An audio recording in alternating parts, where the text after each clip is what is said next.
Right around the time the White House was claiming President Trump was never briefed about Russian bounties on US and coalition troops in Afghanistan, the woman who oversees Trump's daily briefing, Beth Sanner, revealed some insights about the challenges involved in those briefings. In a video posted online, Sanner gave a keynote speech and then shared some secrets about her job at a virtual event for the intelligence community called New IC, Empowering Women and Engaging Men. Of course, engaging men can be especially difficult when the man you're trying to engage is the most powerful man in the world and the least attentive man in the world. Trump is never named, but when Sanner is asked how to establish credibility with a hypothetical new boss or Intel customer, if she doesn't fit his mold, the first thing she refers to is the PDB, the Presidential Daily Briefing, and she reveals how the briefers prepare for a new president. How do you go about establishing credibility with a new boss or with an Intel customer for whom you may not fit their imagined mold? How do you navigate that new relationship? First of all, to present yourself, but also to figure out what they need. So we have PDB briefers who work with, dozens of customers, and each of them, when we do this turnover between customers, new briefers do research on their customer. They talk to people who know them. They figure out what are the areas that they're comfortable with, what are the substantive areas that they're not.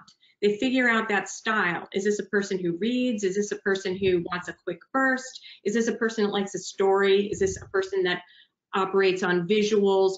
You figure out before you go in by talking to a lot of people, doing your homework, what does that person need from you? In case you missed it, there was some terrifying information in there. Apparently, one of the questions intelligence briefers have to ask before meeting with a new president is whether that's someone who reads. Is this a person who reads? Presidents are definitely supposed to read. I mean, any adult is supposed to read. But if you pay attention, the way Sanner is talking about the President of the United States, at times it's like she's talking about a child. Is this a person that likes a story? So when Sanner comes too close to outright insulting the guy, she comes up with an almost impressive sounding way of asking what amounts to nothing more than, does Mr. President like pretty pictures? Is this a person that operates on visuals? Sanner never discusses Russia, and we can't assume that anything she said applies to whatever attempts the briefers made to tell Trump about Russia and those bounties. But it's worth keeping Russia and, everything else having to do with national security, keeping it in mind when Sanner talks about those briefings. Specifically, she talks about trying to figure out the person she's briefing so she can be heard.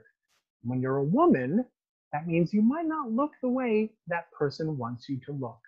So maybe you might not look the role, but boy, do you know what it is that they want from you in terms of information. But, Sanner says, she can't be too good at her job because that might be off-putting. For me, it is about competence. It is about being totally on top of your material, but not doing it in a way that becomes off-putting because you're on top of your material. Figure out how to be calm in your competence and do your homework, and then have that first briefing be one that you hit the things that you think they need from you. Now, we've seen that Trump isn't exactly fond of hearing bad news about Russia from anyone. So what's a presidential briefer supposed to do if they've got bad news for Trump about Russia and the most powerful person in the world, the least attentive person in the world, decides he's done listening to you? You just really have to watch your audience and pivot. They're done, you're done. You have to.